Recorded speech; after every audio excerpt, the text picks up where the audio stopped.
Well, the Seahawks have not had a whole lot of time to prepare for this game, but both teams know each other very well. It is the Rams and the Seahawks in a Thursday night matchup.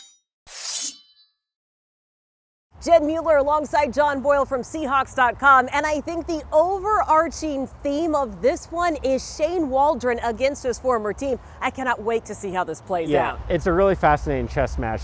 Who does this give more of an advantage to? Has Waldron been able to give the Seahawks defense some insights into how Sean McVay wants to do things? Do the Rams know how Waldron thinks and what he's going to be calling? Do teams then adjust what they do, trying to counter each other? Really curious to see how this plays out and which team kind of has the leg up on the other one in terms of schematic advantages. Well, and it might not matter because we're on such a short week, but here is another chess match that we are almost guaranteed to get. DK Metcalf against Jalen Ramsey, but it could look different because the Rams have a new defensive coordinator in Raheem Morris. Exactly. They haven't changed up that drastically, but one of the things they have done differently is how they use Ramsey. They've moved him around a little more. He plays inside some, he plays outside.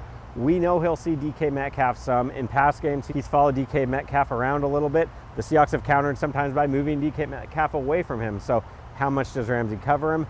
How does DK do when they do go head-to-head? It'll be fascinating to see. In that playoff game, DK Metcalf had his best game against the Rams so far in his career. He had 96 yards, 2 touchdowns. Some of that came on Ramsey, not all of it, however. So really curious to see how that plays out. Well, and the Rams defense in general, particularly that defensive front, has been really tough for Russell Wilson. This is a defense that has recorded 3 sacks in back-to-back games. And of course, Aaron Donald is at the middle of it. I don't think we'll ever do key matchups without mentioning Aaron Donald until he's retired because he is just that good. Aaron Donald has faced the Seahawks 14 times in his career. Against any one opponent, he has the most sacks, quarterback hits, and tackles for loss against Seattle, all that coming against Russell Wilson. We know it's going to be difficult for the entire offensive line. Everybody's got to do their part. It's running backs, tight ends, obviously the linemen, Russell Wilson too, getting the calls right, getting the ball out quickly.